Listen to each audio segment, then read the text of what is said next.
Somos las integrantes del grupo 318 del curso de Psicología Política y vamos a realizar la actividad correspondiente a la etapa 3, apropiación epistemológica del curso de Psicología Política. Nuestro director de curso, el señor José Alexander Herrera Contreras. Somos estudiantes de la Universidad Nacional Abierta y a Distancia, UNAD. Hoy vamos a socializar un poco aquellos conceptos que vienen a raíz de la pregunta planteada que dice de qué manera la socialización política construye la subjetividad política y tiene la capacidad de determinar al sujeto político. Para ello vamos a presentar algunos conceptos como son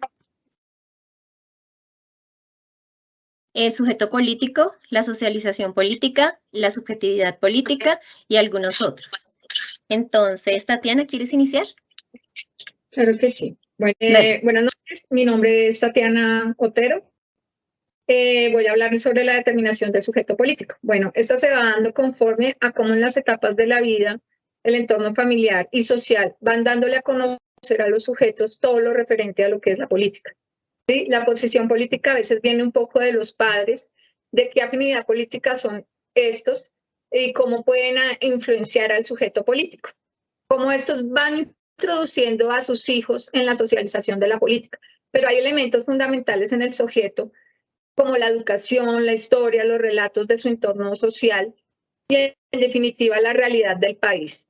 Pues puede que se trate de manera de un estatus político que históricamente se mantiene, la inoperancia de la clase dirigente, la falta de oportunidades, la injusticia, la corrupción, etcétera. Termina a veces por establecer sujetos políticos autónomos.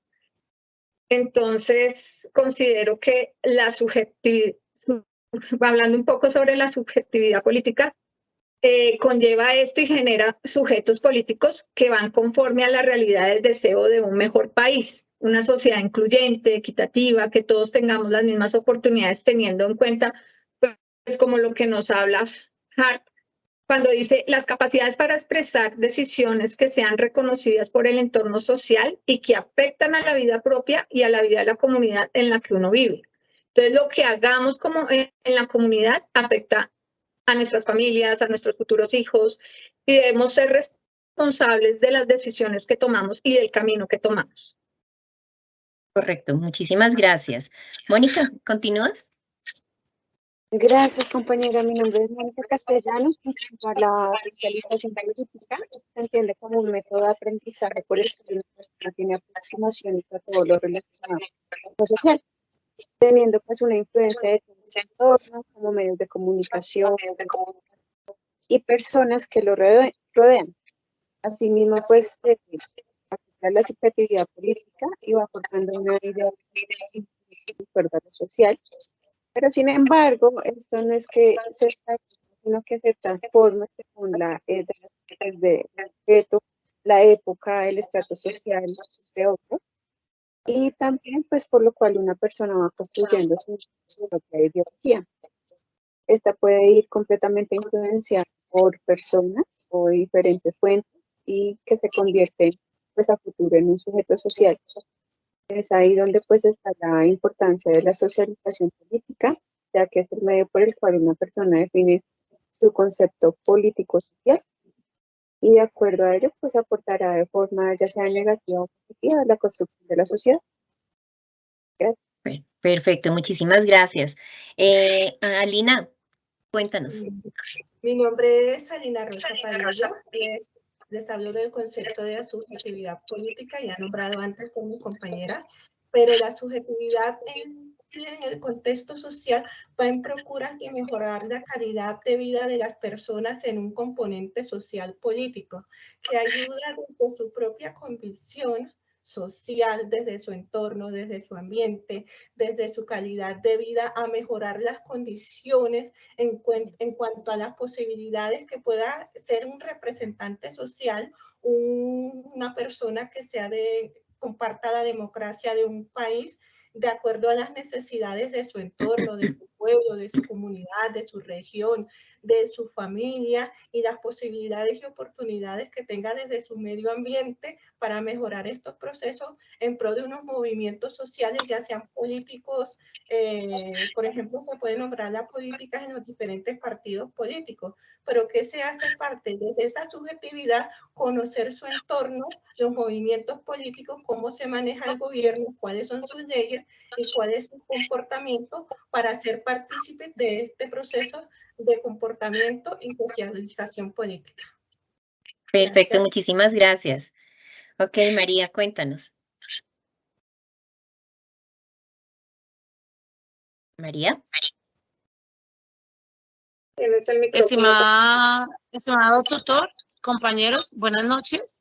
Soy la estudiante María Duzán. Vamos a hablar sobre la personalidad autoritaria. Explica que son ciertas actitudes y comportamientos políticos que traen consigo la tolerancia, la libertad, el respeto y la diferencia ética, entre otros, en ese sentido del trabajo. Es un conjunto de características individuales adquiridas durante la infancia que presiden a un individuo a aceptar y adoptar creencias políticas antidemocráticas en encontrar una satisfacción en la autoridad dirigiendo minorías sociales o étnicas. En el liderazgo político se identifica claramente dos intencionalidades constitutivas. Por una parte está la reformación o los cambios de las metas grupales que pueden darse como apoyo al sistema, a la resistencia y la modificación del sistema y la distribución de los recursos y a las recompensas. Muchas gracias. Le doy la palabra a Sandra. Bueno, muchas gracias. Creo que ya hemos hablado bastante de lo que representa desde ser un individuo como miembro de una sociedad como sujeto político, que poco a poco en la dinámica social lo va convirtiendo o lo va familiarizando a una socialización política dentro de su propia cultura, y desde allí pues vamos a tener una subjetividad política que es muy personal. Decimos que nos lleva a tener un criterio, una conciencia crítica. Necesitamos para ello informarnos, discernir, decidir y actuar. Ese actuar está desde la participación, desde el ser solidario. Entonces allí vienen las representaciones sociales, los movimientos sociales y claramente ejercer la democracia. Porque como decía o como dice la teoría del aprendizaje social de Bandura, todos estamos inmersos en lo que nos da la cultura. Nosotros nos apropiamos poco a poco de todo lo que vamos aprendiendo en el contacto con los otros. Entonces, empezamos a ser sujetos políticos desde lo que aprendemos en casa, desde lo que vamos aprendiendo en las diferentes etapas de formación académica, cuando llegamos también a la etapa laboral, y luego pues en la sociedad, cuando nos estamos relacionando con los amigos, cuando podemos ejercer nuestro derecho al voto, cuando somos conscientes que todas las decisiones que tomemos de una u otra manera no nos van a afectar solamente a nosotros, sino también a los demás. Es decir, por ejemplo, siendo miembros de movimientos sociales, como dice Wilson, que es un intento organizado, colectivo y consciente para favorecer y resistir cambios a gran escala en el orden social a través de medios no institucionales. Un ejemplo de esto fue lo que vimos hace algunos años, que se estaban formando estas manifestaciones en varias partes, no solamente aquí local, ni siquiera solamente en Bogotá o en Colombia, sino en diferentes lugares del planeta. Esos son los movimientos sociales expresando precisamente su posición como sujeto político y su subjetividad, porque claramente cuando hablamos de subjetividad dejamos claro que todo lo político también tiene que ver con lo que yo percibo, con lo que yo adquirí en esa actividad social y en ese aprendizaje social. Entonces, ¿de qué manera la socialización política construye la subjetividad política y tiene la capacidad de determinar el sujeto político? Por supuesto que es siempre un aprendizaje en común, algo que se va construyendo y que desde ese momento de construcción debemos también ser muy claros y muy conscientes de que todo lo que yo haga o deje de hacer, las decisiones que yo tome o deje de tomar, finalmente van a tener consecuencias, van a tener eco en todo lo que interviene también en la sociedad en la cual estamos inmersos. Entonces creo que eso es todo lo que queríamos socializar el día de hoy. Agradecemos muchísimo que estén con nosotros y nos veremos en una próxima oportunidad. Gracias. Gracias.